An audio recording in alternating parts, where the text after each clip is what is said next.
Matt Miguez has plenty on his mind, and he's ready to share it with the world. It's time to hear the Miguez Mindset.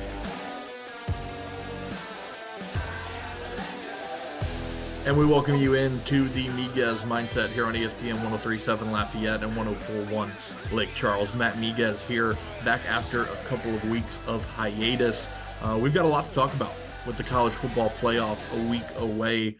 The first 12-team playoff in this new era of college football. Joining me to break that down and so much more is Jake Crain, host of Crain and Company. You can find them on YouTube each and every weekday with the Daily Wire. Jake, what's going on, buddy? How are you?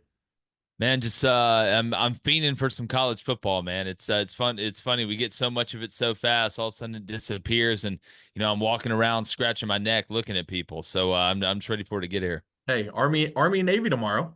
Yeah, you get a little South Alabama, Western Michigan too, and the Celebration Bowl as well. So listen, I'll never knock a good appetizer, man. This is a good little appetizer, but I'm ready for the entree. So let's look at that 12-team playoff. Look, I think 1 through 4, I personally feel like the committee got it right, but a lot of people have had their doubts about whether Boise State and Arizona State should have gotten first round byes.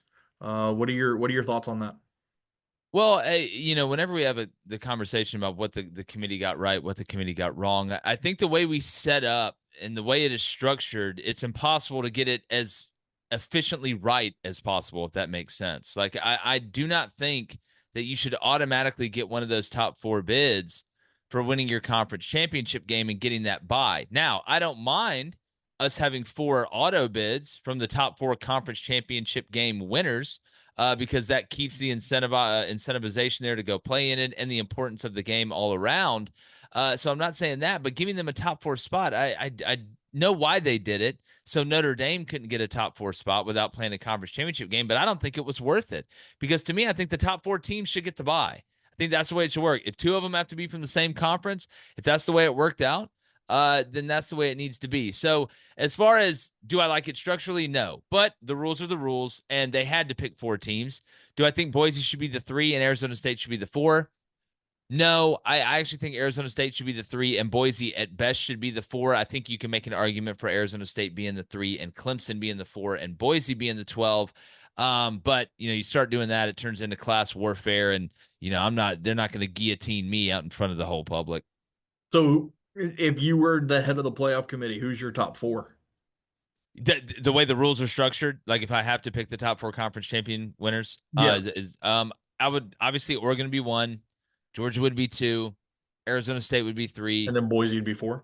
And then Boise would be 4. Yeah. Now, what if you didn't have to pick conference champions and you could just go with the 4 best teams in the field? Oh, I would take the 4 best. I would go Oregon 1. I would go Georgia 2. I'd the way I would do it, I don't think you'd be crazy to put Tennessee in that top 4 somewhere, but the way they have it, I'd be fine with it outside. With Penn State at 3 and if you want to put Notre Dame at 4, I'd be fine with that. It's just, again, that's the way we should do it. Like, because again, I mean, Matt, me and you could sit here and make a logical argument for, outside of Oregon, a lot of different orders at 2, Sure. 3, 4 with teams, and that should make it more the parity even better. But we don't get that, so it's I don't know, just it. Yeah, I'm not a big fan of the structure and the way that they do it. Now let's talk about this, because this is one of the big reasons why people advocated so hard for the 12-team playoff. Tennessee and Ohio State are going to battle it out in prime time in the Horseshoe in December, where it's going to be freezing cold, maybe snows in the forecast. I'm not a meteorologist. I haven't looked at the forecast for Columbus for next weekend. And then, Penn State, SMU, in State College in Happy Valley. Those cold weather environments with packed houses and crazy atmospheres is why we wanted this 12-team playoff format. Oh, without a doubt. Well, look, it's funny. We had Rhett Lashley on Crain and Company this week, and I asked him because when I was in it, how to prepare for rain. You wet the ball during practice. You know how to prepare for noise. You pump in extra noise at practice. How do you prepare for cold? And his answer was, believe it or not, it's going to be about 40 in the morning out here, so we're going to practice in the morning. go out there in the cold weather. And look, it's funny, as far as Tennessee, Ohio State, I'm in Nashville right now. Look, this ain't Arizona. Like, it gets cold, so they're Right. not going to be as shell shocked. And Knoxville's even more north than Nashville. The last time I checked my map. So I don't think it's going to be as big of a factor as anything. I think the archetype of these two teams being who they are is what's going to make the game the most fascinating. But yeah, it could be an advantage if you're a team that really doesn't ever have any cold weather or very little of it, like in SMU going to Penn State as far as the Penn State viewpoint. But I don't think it'll end up being a deciding factor. It affects the kicking game, right, too. That's another thing. The ball doesn't travel as well in cold as it does in heat. So you got to keep your eye on that, especially if you're the special teams guy. The overnight low on Saturday in Columbus, Ohio is 18 degrees. So Mm. it'll probably be in the 20s around kickoff. Yeah, I Ooh. saw a forecast today that said it was going to be in the lower to mid 20s around kickoff. But look, but these, Tennessee wants to run the ball. I think it benefits Tennessee more than Ohio Yep. State. Ohio State thinks they can run the ball. They're not very good at it, but they think they can. Tennessee actually can. So I think it maybe advantage Tennessee as far as the way that these teams are built stylistically when they're doing the smartest things to try and score points. As much as I've enjoyed watching SMU and Boise State this season, and as much as I would love to see them have success in the college football playoff, does Georgia have the easiest path in the playoff? Yes or no? No, I think Penn State does. Really? Yeah, well, Penn State, look, and I will say this, and it gets interesting when you start looking at Oregon's path. Would I rather have a bye than to play a game at home in the first round? Yes. Would I rather have a bye and play a really good team in the second round or play a okay team in the first round and an okay team in the second round? I think that's a little bit of a different question. I would still lean toward having the bye because it's an automatic win. But if we're going to compare teams that don't get a bye, Penn State getting to play SMU, and then if they win that, play Boise State, that is the best draw you could have Yep. possibly gotten. And now you look at what happens if you win both of those. Do you play Georgia, who we don't know if Carson Beck's going to play? And I mean, Right. a UCL, if you know anything about baseball, UCL means you see the bench for a Right. while. So we got to wait on that. But I wouldn't trade Penn State's route for just about anybody's. Now, who's your dark horse in this field? Is it Clemson at 12? Who's Cade Klubnik's really come on as of late. I still don't think he's a great quarterback. But he played well in the ACC championship game. Do you think it's Clemson? Well, I think for the money, when the odds came out, Notre Dame was at like plus 1,200. And now I think it's like plus 1,000 because people are smart. When you look at Notre Dame, this Indiana team's going to deserve their respect and they'll get it. They get to play that game at home. And then Georgia, again, the quarterback situation. So you beat them, you may Yep. play a Georgia team with a backup quarterback. And if this turns into Riley Leonard versus Gunnar Stockton, it could get real weird in that game. So True. I think if you're going to go bang for your buck, I don't know what it's at now. I wouldn't be shocked if it was plus 950 or something. I think Notre Dame to win it all is probably the best bet. Putting money on Tennessee, a lot of people are doing that. Just the path is so tough. You got to go beat Ohio State at Ohio State. Then surprise, you get Oregon, right? Then you're probably getting Texas. Yep. So that's before you even play in the national championship game. So I think the smart money would be on Notre Dame. Jake, will there be changes to the playoff format as soon as next year? Well, I would hope but I mean, they're not going to listen to me. But here's the Why question, not? You're a Matt. knowledgeable guy. Oh, I know, but I don't look. They don't need to listen to me. They Right. don't need to listen to Josh Pitt. They don't need to listen to anybody because look at the money they're making. Here's the thing. I say this on the show all the time. If you're making money hand over fist, as much as people hoop and holler and complain, why would you change anything?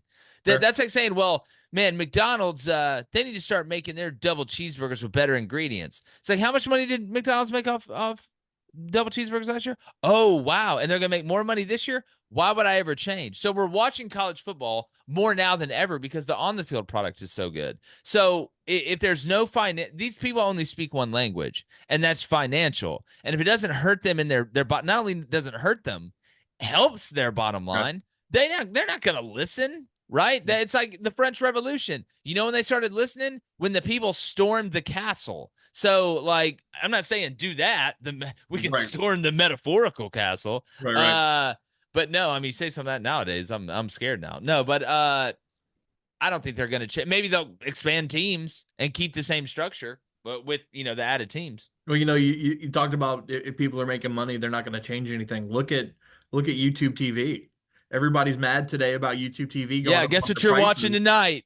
Guess Like, what? what else are you going to go to? Yeah, that's what I'm saying. Like, guess what? You're going to be right there. You're going Right. to be right there. Because if you have YouTube TV, that means you're a cord cutter. If you go to Hulu, it's just as expensive.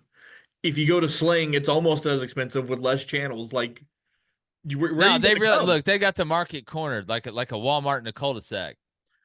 Jake Heisman Trophy goes out tomorrow night. Will it be Travis Hunter's? Yeah, it's going to be Travis Hunter. It's going to be Travis Um, Hunter. And I can understand it. I know a lot of people get.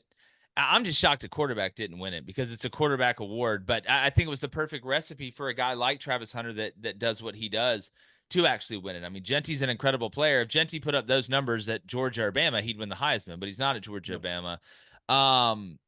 I think the people that say Travis Hunter's mid at both positions, I really don't think they understand what they're looking at. I heard he won the Biletnikoff. I don't know if that's been confirmed yet. But then defensively, you don't throw at the best corner.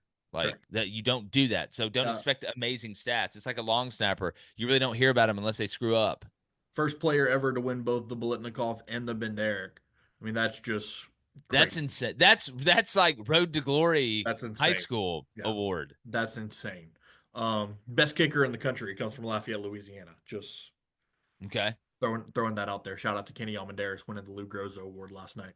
Oh, Um, nice, good. No, Lafayette, stand up. Jake, I'll get you out of here with this. The NFL, who has been most surprising to you as there's just 4 weeks left in the regular season? I mean, the Vikings to me are so impressive. I mean, with what Kevin O'Connell's done with Darnold, I mean, and before the year they're like, oh no, Justin Jefferson's going to be upset. This is going to turn into disaster. I mean, they're over there recreating the dance from the White Chicks movie in the end zone. Like, everybody, and look, the Lions. We knew the Lions were going to be good. That didn't take anything away from the Lions and that division. I mean, I know the Bears are a disaster, but it's that NFC North is an absolute problem. But when you look at this Vikings team, just the way they're able to operate and the confidence they're playing with. Um, you know, outside of that, the Browns, I was interested to see how the Browns would bounce back from good, right? With the way it went last year with Stefanski. They've struggled. Obviously, the quarterback position hasn't worked out for them, but nobody deserves that more than them with what they did to the market when they oversaturated it. Correct. So look, the Chiefs just keep winning in weird ways. Like they're like the worst, best Okay. team I've ever seen. It's incredible. But I tell you, the Bills, man, I probably have more fun watching the Bills play than any team in the NFL right now. That may surprise some people. But Jaden Daniels didn't surprise me that he's a really good player. Just telling everybody I'd take him over Caleb Williams 10 out of 10 times. So it nothing too shocking, but the NFL, the margin for error in between the teams is so small. You never know what's going to happen. The Titans are bad. The Saints are bad. Bad, It's a it's bad, a it's bad, a bad, it's, bad, it's a tough bad time to be football. Jake Crain when it comes to the NFL. Yeah, it is. I mean, but as long as I keep hitting my bets, I'm good. I'm on this first touchdown scorer run right now that's borderline generational. So I'm just waiting for like somebody in suits with briefcases to show up at my house. Are you ready to be a father? Yeah, January 9th, I'm ready. Look, we're basically at this point with under a month left. We're in pregame walkthroughs. I'm walking around, hyping people up, making sure everybody's focused. Got a great plan, make sure everybody The understands the pads plan are in off. place. You're in the shorts. Just ready Yeah, to roll. yeah. Look, I'm just walking around. We're having real conversations with each other, looking each other in the eyes. So I'm no, I'm excited, man. I can't wait. I just hope she looks like my wife. I think we all do. K-Swiss, New Balance, or Nike? Which one are you rocking on January 9th? Which pair of dad shoes are you Not rocking? K Swiss. Um, I don't know. I was thinking about. I mean, dude, I like Adidas, man. No. Yeah, I got the three stripes. I just love the tennis shoes. So I'll probably be rocking the dad Adidas, the whites with the black stripes. Feel dangerous, but also safe. Right. I'm excited, man. I'm just hoping everything goes to plan. That's all I ask for. Jake, appreciate your time, buddy. Happy holidays. Best of luck to you and Reed with the baby, and we'll talk soon, my friend. All right, buddy. Thanks, and be safe over the holidays. Make sure you follow us on social media at ESPN_SWLA, and we'll be back next week to get you set for the playoff and your Christmas holidays right here on ESPN 103.7 Lafayette and 104.1 Charles.